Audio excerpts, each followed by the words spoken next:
that Pastor Owen married my wife and I 15 years ago. So my name is Marcus Smith. This is my wife, Andrea. And as you can see, we have a good-sized family. And this is Aiden. He is 4 years old. Come on over here, guys. Whoa. And this is Destiny. She is 5 years old. And then on the end is Allison. She's 14. And then Erica. She's 7. Megan is 18, and I have a 23-year-old at home. She couldn't come because she's working. Her name is Heather. I think can you put that picture up of the whole family? And this is Seth. This is my son-in-law in February. He's getting married to Megan right here, and so he's almost officially part of the family. So I'm still hoping that it all works out, right? No, I'm just joking. Yeah, it's good. But I love my family, and as you can see, Heather there on the top right, she's at home working, and so we have a lot of girls in our family. But before they sit down, I think Eric and Destiny want to say a scripture verse. Is that right? Is that right? Okay, turn around. Okay, they're going to say the Acts 2:17, pour out your spirit verse. Okay, all right, ready? Acts 2:17, pour out your spirit of sons and daughters, that we may prophesy, see visions, and see dreams. Show us your signs and your wonders. Good job. Awesome. Thank you, guys. Thank you guys for coming up here. All right. So we are missionaries to Thailand, and missions has always been on our heart ever since we got married. We knew that missions was going to be a part of our life, but God never released us until just last January, actually a year ago, where he totally said go, and he pressed the fast forward button, and within 6 months, through the AG, we were fully approved missionaries to Thailand. I'm going to share more about that in just a minute, but our story about how we got here and through our marriage really dictates our calling and the compassion and the stirring in our heart that God has given us. So I'm going to let Andrea share a little bit of our story, then I'll talk more about Thailand. Hi. Okay. Well, I'm kind of glad I don't have quite the reputation here that my husband has. But I will tell you that I am proud to be married to this man, and it has been an honor these past 15 years. And my heart is very full this morning because I think about as we stand on this stage, it's like our starting place where we began to run our race together, where we took off running, and we've been running for 15 years, and as you can see, God has blessed us with this beautiful family. But 15 years ago when we stood here, we had no idea the journey that lay before us, of the mountains and the valleys that we were going to face. And at this point in our lives, I can tell you, we kind of feel like we're starting over, like we've just begun, as if the past 15 years were only preparation for what our real life now that we're going to start ahead of us. So we're really excited about what God has. But my job this morning is to take you on a journey of the past 15 years to catch you up on where we've been and what's been happening and how we got all these children when we've only been married 15 years and we have an 18-year-old and a 23-year-old. So some of you may be wondering that. So first of all, my husband and I, we got married, went to Southeastern, finished school. Then we started working with youth and children, and we wanted children right away. We really wanted God to give us children so that we could raise to know him and to love him. And it didn't happen that way.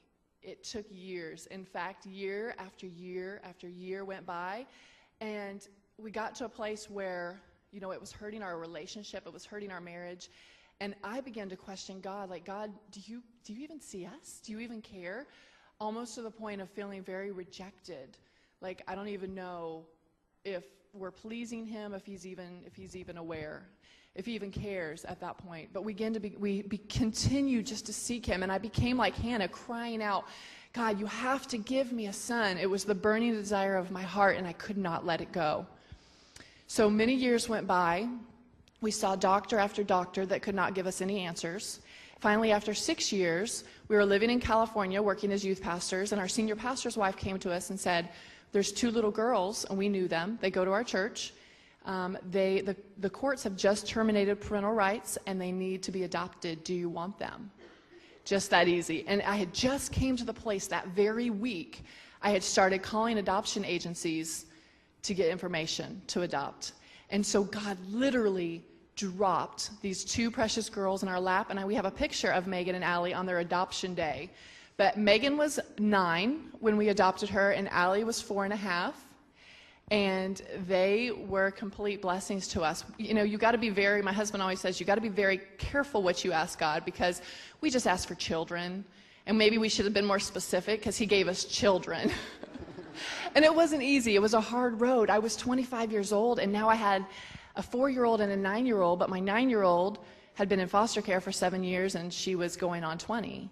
So it was a real learning experience, and we very quickly learned that our love is so weak, and it's so pathetic, and it's so hard to love a child that is already 9 years old, did not come from your own body, but now God has given you this responsibility to love and to teach this child. So we quickly began to grow in him and learn, like, God, we can't do this by ourselves. You have to help us. It's amazing, for those of you who are parents, it's amazing how children will reveal the wickedness of your heart. Like, all of a sudden, when you start having kids, you see a lot of things in your heart that you need to deal with. And we were dealing with that as we have kids, like a lot of issues that, man, we need really God's love. Because you can't, it's one thing to love your own biological children. You need God's love. But when you are taking in other people's kids, your love is not enough. And it's weak. And it really comes up short. And so God was teaching us really to lean into him. And so he was doing more in our heart than he was for the children that we were adopting. He was preparing us for what was to come. Yes. But I can tell you, by the grace of God, my 2 daughters, Megan and Allie, that you just saw standing up here, we are so proud of them. It is amazing where God has brought them from and who they are today. And Megan and Seth feel called into missions together. Allie, our 14-year-old, God is giving her a heart for orphans and to take care of God's children. And so we're just so excited, and we stand back in awe of what God has done in their lives, because it's not us, it's his grace that he has worked in their lives, and they are just becoming these beautiful, amazing women of God. So we're so proud of them. So after we adopted them, I should have been content. I should have been satisfied with what God has given us. And even my husband said, Andrea, we got to stop. Let's just stop doing this. If you ever struggled with infertility or wanting something so bad for so many years and your prayer was not answered, it can become such a hardship on your relationship. And so my husband it was just hard. It was too much to bear. So he said, let's just stop. Let's just stop doing this. And I wanted to. I begged God, would you just take this desire away from me? Because I don't want to feel like this anymore. Just take it away and let me be satisfied. But I know now that he had placed that desire in my heart, and I could not escape it, no matter how hard I tried. So I continued to cry out to him like Hannah. So a few more years went by, many more doctors, many more tests. Finally, a doctor sat us down and said, you will not get pregnant unless you do IVF, which, if you don't know, costs around $20,000 per try. And on a youth pastor salary, that was not a possibility for us. So we left the doctor's office. Marcus was happy because now he had an answer, because he's a man. And I was devastated, completely, fully devastated. You'll notice through this whole story that she really makes me look good. There's a lot more to come, believe me. And I'm going to have to butt in a lot to kind of make myself look a little bit better than I actually am. So it was hard. It was a hard day. But what had happened was 6 months before, I had been sitting in a doctor's office and saw a very small little blurb about a program called Inside the Heart, who grants scholarships to families who could not afford on their own to pay for IVF. So on a whim, not even knowing at that point that I would need I would need the IVF procedure, I got the application together. It was a lot of work. It was a big packet. And my husband, who is a man of faith, said, Andrea, they're not going to pick you, right? And I said... Okay, stop. Okay. Okay, guys, let me get your attention, you husbands. You know when your wife's like constantly crying over something and she's constantly hurting and she's constantly just like discouraged and almost depressed, and you're, as a husband, you just hate seeing your wife like that. So it wasn't because I wasn't a man of faith. It was more because I just didn't want her to get her hopes and her dreams broken again. So I was really trying to do a good thing. He was. He was trying to do the right thing. I was trying to take care of my wife. He was being helpful. Like Jesus commands us to. Yes. All right. So I sent it off. Now, literally a year had passed. When we found out that we needed IVF and it was not a possibility, I buried it that day. I literally said, God, I'm done. I lay this at your feet. If this is not what you want for me, I don't want it. I only want what you want, Father. And from that day on, I continued with my life, and I was content, and I was at peace with what God had given me. So another year passes now. We'd been married for nearly 10 years, and I get a call in a restaurant one day, and it was a voicemail. I listened to the voicemail, and they said, "We just want you to know, this is Inside the Heart. We've chosen you to receive the scholarship." And I literally almost hit the floor, because I was so like, shocked. I told you, yeah. No. I said to my husband, "You're never going to believe this." And he said, "Andrea, it's probably a joke. It's not really real." But it was real. So after many tests and surgeries and months later, we went to Chicago. We were living in Ohio at this point. So we drove 4 hours to Chicago, and the doctors did the procedure for free.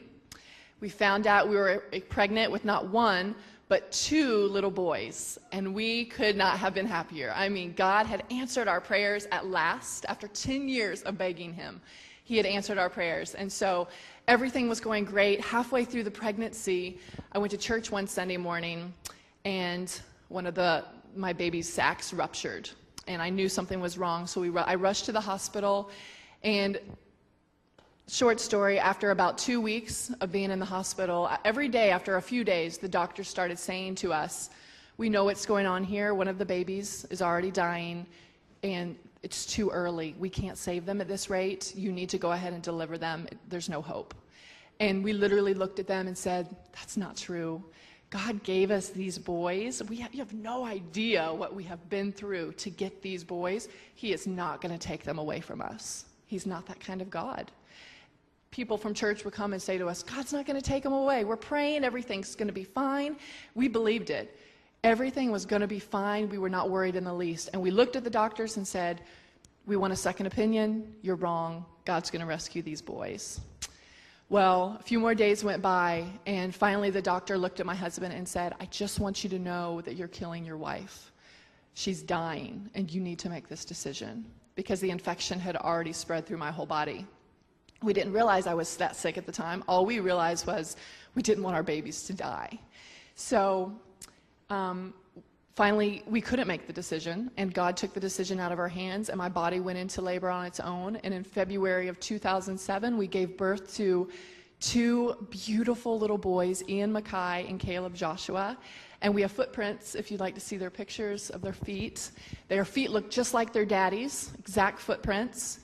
And they were beautiful and perfect, and we held them in our hospital room for 24 hours and just loved on them and kissed them, and all our family came in and supported us and got to hold their nieces and their nephews and grandsons. So, but saying goodbye to them was the hardest thing we ever had to do.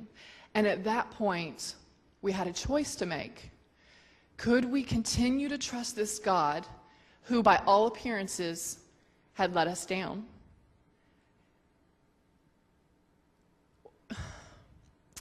Could we continue to trust him? And I knew in my heart I had to. There was no other options. Where else could we go? Now, this is what he did for me. The next day, my body, they would put a medicine into my body, and it would start convulsing because the medicine was so strong. They were trying to kill the infection. So my friend who was visiting from Florida said, "Andrea, we're going to put some worship music on, and we're just going to worship the Lord when this starts." And so we did, and my body was shaking. The nurses were laying on top of me trying to hold me down. And so we worshiped, and we sang, and as we did, we felt God's presence come into the hospital room. And then I saw, with my eyes, Jesus, and he was standing at the foot of my hospital bed, and he was standing like this, and he had a baby in each arm, but their heads were up here, and they were wrapped in white blankets, and they were happy, and they were smiling. But what caught my attention the most was when I looked at Jesus' face. He had the biggest grin. And it occurred to me, Jesus loves my boys so much, he would rather be holding them right now than doing anything else. He loves them so much. And that vision of Jesus gave me the peace and the grace that I needed to sustain me through the next coming year of not wanting to live anymore. So Andrea had this vision, and she told me that, we need to trust God, and he's good. He's still a good God. But my heart didn't understand it. And I started to do a downward spiral and just to a pit of anger and bitterness and just almost like hatred towards God. And I got up in the pulpit the next Sunday morning, and I told everybody, blessed be the name of the Lord. He gives and takes away. Yet I will still say, blessed be the name of the Lord. But my heart was going somewhere where it shouldn't. And I was angry. And it was coming out in my home. It was coming out when I was preaching, and I was just angry. I knew God was still involved in our lives, but I couldn't understand why he would do something, especially when you're a youth pastor and you're seeing 13 and 14-year-olds get pregnant, and you see all these kids going into foster care and being beaten, and you're wondering, why not us, God? We've told you we love you, and we'll love these kids, and we'll raise them to follow you. Why would you take our babies away? It doesn't make any sense. Sometimes God doesn't make any sense. A lot of times he doesn't make any sense. And so I went through this for a few months, and then God gave me a Job 38 wake-up call, where he told Job, after Job was questioning God about what was going on in his life, Job 38, God says, now, Job, I'll ask the questions. You prepare yourself like a man. And then he went on to tell Job and asked Job, were you there when I created the world? Were you there when I put the lightning and thunder? Were you there? And he went through all these things that God had done, created the universe. And Job finally said, you're right, God. I will trust you, and I will listen to you. I will not question you anymore. And he gave me one of those wake-up calls, and I just fell to my knees. I'm bawling like a baby. I said, God, you know what? You're sovereign, and I'm not. You do what you want, when you want, and how you want, and I trust you that everything you do in my life is for my good, even when it looks like it's not. And so we were at two different places for a while, and then we finally came together, and we're on the same page. But it was a hard road, and in that moment, God was teaching us a lot of things, and there was a lot more teaching to come.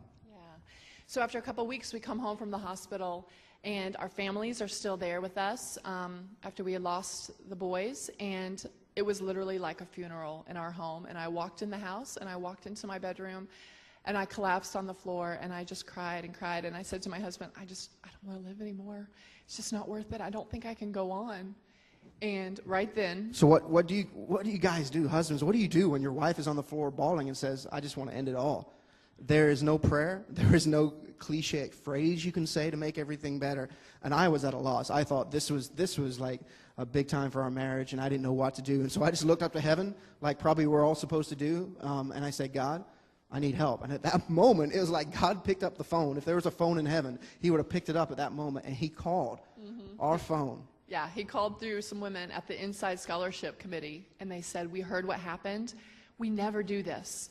But when you're ready, we're going to give you another scholarship. So it was literally, God called us and said, don't lose hope. It's good. I've got this under control, and it's going to be good.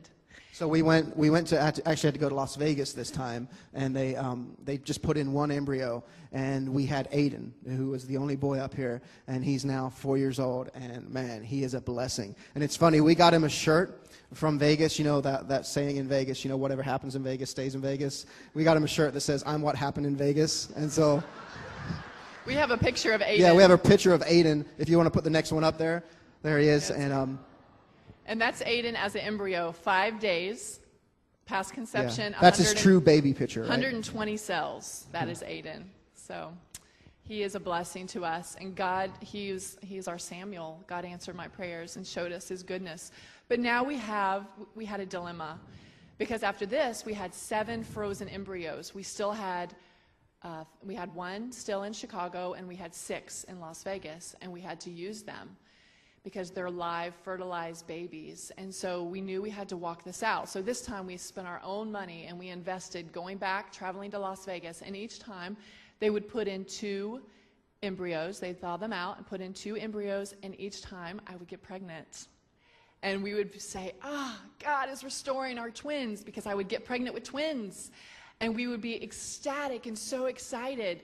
And then somewhere around in the first trimester, we would lose them. And sometimes I would lose one baby, and then a couple weeks later, I'd lose the next baby.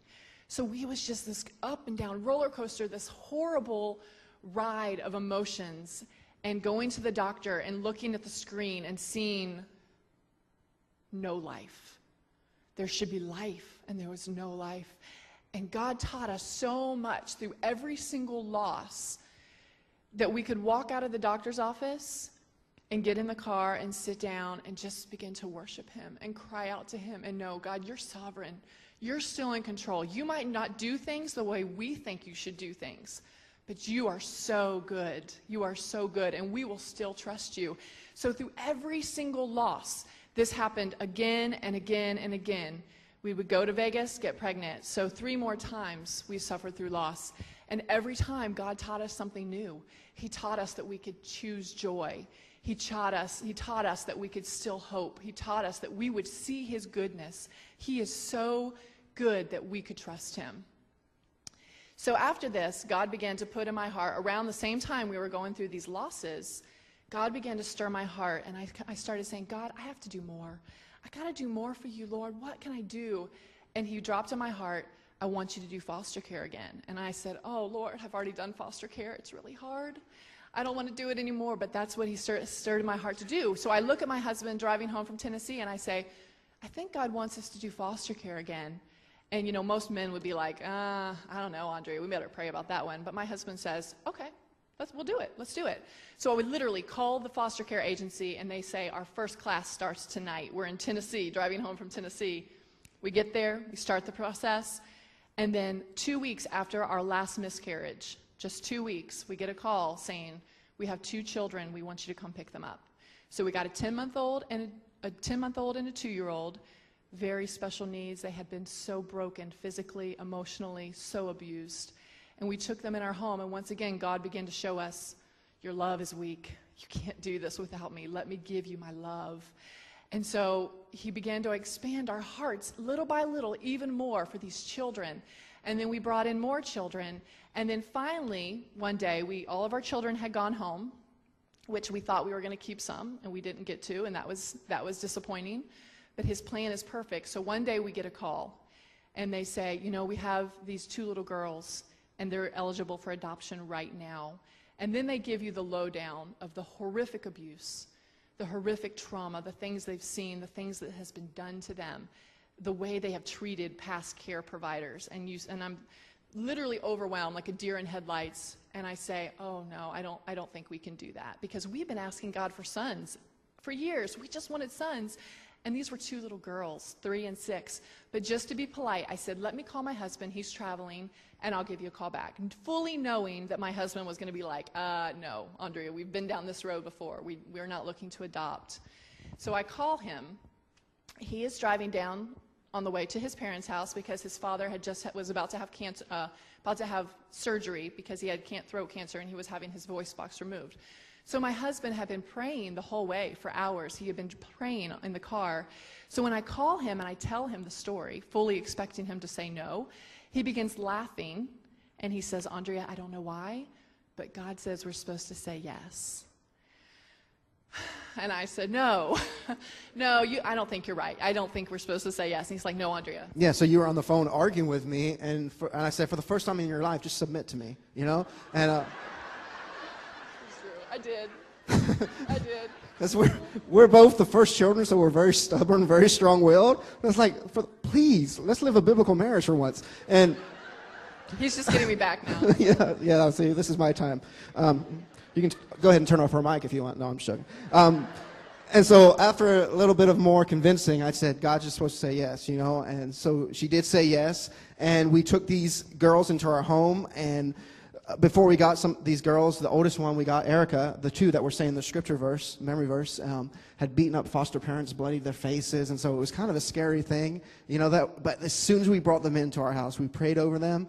They were sleeping in the same room, and within a couple weeks, they asked Jesus in their heart, and they were praising Jesus. And social workers would come over to our house, and they'd say, you know what are you guys doing? What books are you reading? What curriculum are you using? We'd say, it's just Jesus. And they're, what? Jesus? Well, we can't write that down. Can you give us something better? And we're just like, it's just Jesus. It's called love and Jesus. And so today, they are amazing. Our little 5-year-old Destiny, she shakes her fist at the window of the car and says, Jesus, you're taking too long. Come back now and get us. And she's really taught me a lot, because that's how we should all be. Jesus taught us to watch. Right? And so every time she does that, I'm thinking, Jesus, that's my cry too. Come get us. You're taking too long. And the 7-year-old Erica is amazing. She goes throughout stores and walks down stores and just prays Jesus, Jesus, Jesus. And just powerful what God can do when you just say yes.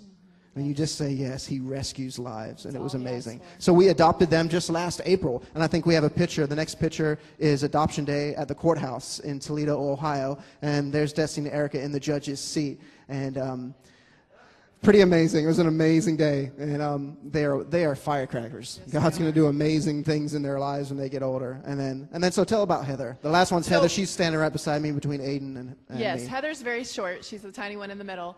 Heather is 23. She grew up in our youth group. She was in and out of foster care all of her life, but by the time she was 16, she was on her own. And God spoke to us a little over a year ago and said, I want you to make Heather your daughter. And so it was a trying time because we had already taken in Erica and Destiny. Our lives were a little bit in chaos at that point, but we did. And we feel like Heather is with us today to learn how to be a godly mother and wife. Because when she came to live with us, she had no idea how to function in a family. And today, like, she's learning who she's called to be. And we are so proud of Heather because Heather is actually in the process of being approved as a missionary associate through the Assemblies of God to Laos. So she is going to get her approval in March, and she's hoping to be in Laos by the end of next year or early next Yeah, year. so while we were going through all these losses and all these adoptions, we had no clue what God was doing. All we wanted was children of our own, biological children. That's what we were crying out for. And sometimes God doesn't give us what we cry out for because he has something better. And we didn't know that it was better, that it was his best while we were going through all this. But now you can see, as we are now missionaries to Thailand, and our platform is children, how God has just totally just molded our hearts for this season of our lives. And like we look back at it now, and we thank God for every loss, every adoption, everything that we went through, because it's amazing what suffering and tragedy does to your heart. It really opens up your heart, to be more of a man and woman of compassion and to discernment, and you're just really sensitive to things when you've been through those things. And so we're going to Thailand, and we're hoping to get there within the next year, hopefully in January of next year, actually, as long as we can get our budget and support raised. And we're just going around speaking and sharing our story. And that's what God has told us to do, because I was like, God, when I start raising my budget, do you want me to preach a different message every time? He said, just share your story. Just share your story. And so that's what we do, because in Thailand, there's 67 million people in Thailand, and that country is full of children. It's full of orphans. It's full of young girls and now even boys who are being sold into sex slavery. Thailand, as far as human trafficking is concerned, is the biggest in the world. To the point that it's widely accepted. It's not even a moral issue anymore. The government is involved, the police are involved, they're trafficking them across borders, and everybody turns their heads because it's bringing a lot of money into that country. And God has told us, I want you to go over there, and I want you to bring a spirit of adoption, because in Asian cultures, they do not adopt. In Thailand, they do not adopt. And so you have all these orphans, 100, 200 orphans in an institution, and our hearts is to take them out of these orphanages, take them off the streets, and put them in a family with a father. Because we know that the father is the most important piece of a family. Because Malachi 4, 5, and 6 says, in the end times, I'm going to send the spirit of Elijah, and I'm going to turn the hearts of the fatherless back to the fathers, and the fathers to the fatherless. And so you're going to see, as revival hits this country, and as revival hits the world, and as revival hits persecuted churches, you're going to see fathers raise up and be the leaders in their home, the leaders in their community. And we know we're going to be a part of that in Asia. So we want to bring a spirit of adoption. We want to raise up adoption agencies and foster care agencies. We want, of course, not just intervene and rescue girls out of sex trafficking, but we also want to prevent it. We want to get them before they are hit hard with it. Because one of the ways to change a country is to change the children.